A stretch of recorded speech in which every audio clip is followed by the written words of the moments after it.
दाम्पत्य जीवन या गृहस्थी जीवन। देखिए भगवान राम ने कैसे सीता से अपने विवाह के साथ ही सफल दाम्पत्य की नींव रखी। सीता को भगवान राम ने विवाह के बाद सबसे पहले उपहार क्या दिया? राम ने सीता को वचन दिया कि जिस तरह से दूसरे राजा कई रानियों रखते हैं, कई विवाह करते हैं, वे ऐसा कभी नहीं करेंगे। हमेशा सीता के प्रति ही निष्ठा रहेंगे। विवाह के पहले ही दिन एक दिव्य विचार आया।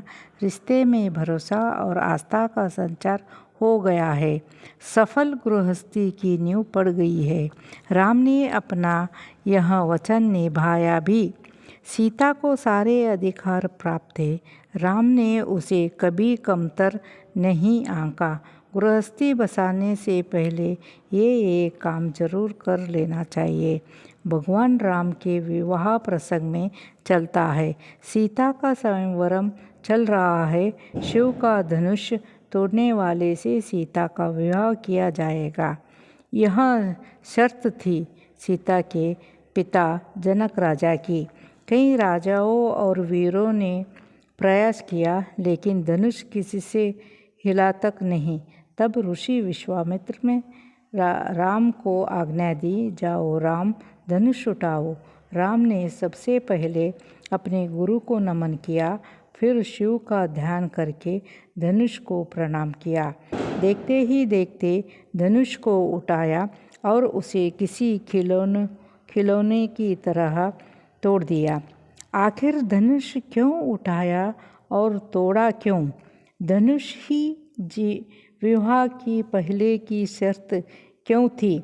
अगर दार्शनिक रूप से देखा जाए तो धनुष अहंकार का प्रतीक है। अहंकार जब तक हमारे भीतर हो, हम किसी से भी साथ अपना जीवन नहीं बिता सकते।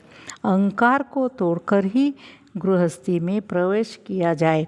इसीलिए विवाह करने वाले में इतनी परिपक्वता और समझ होना आवश्यक है।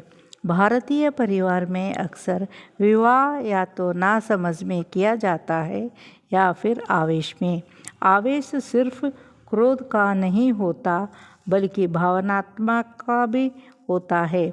फिर चाहे प्रेम की भावना में बहकर किया गया हो, लेकिन अक्सर लोग अपनी गृहस्थी की शुरुआत ऐसे ही करते हैं। विवाह एक दिव्य परंपरा है।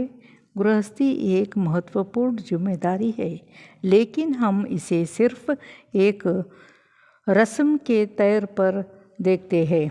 गृहस्थी बसाने के लिए सबसे पहले भावनात्मक और मानसिक स्तर पर पुख्ता होना है। हम अपने आप को परख लेना चाहिए। घर के बुजुर्गवार रिश्ते के फैसले तय करते हैं। वे अपने बच्चों की स्थिति को समझना पड़ता है। क्या बच्चे मानसिक और भावनात्मक स्तर पर इतने सशक्त हैं कि वे गृहस्थ जैसी जिम्मेदारी को निभा लेंगे? गृहस्थ जीवन को कभी भी आवेश या अज्ञान में स्वीकार न करें, वरना इसकी मधुरता समाप्त हो जाएगी। आवेश में आकर गृहस्थ में प्रवेश करेंगे तो ऊर्जा के दुरुपयोग की संभावना बढ़ जाएगी। हो सकता है रिश्ते में क्रोध अधिक बहे, प्रेम कम। यदि अज्ञान में आकर घर बसाएंगे, तब हमारे निर्णय परिपक्व और प्रेम पूर्ण नहीं रहेंगे। विवाह के उपरांत स्त्री और पुरुष पति पत्नी बनकर जिस जीवन का निर्वाह करते हैं, वह दाम्पत्य जीवन कहलाता है। दाम्पत्य जीवन एक धर्म है, आधार है, विश्वास है, प्रेम है, समर्पण है, प्रतिज्ञा है, पवित्रता है और भी बहुत कुछ है। शब्दों में व्यक्त नहीं किया जा सकता। क्या सिर्फ विवाहित होना या पति पत्नी का साथ रहना दाम्पत्य कहा जा सकता है? पति पत्नी के बीच का ऐसा विश्वसनीय संबंध जो कर्तव्य और पवित्रता पर आधारित होना है।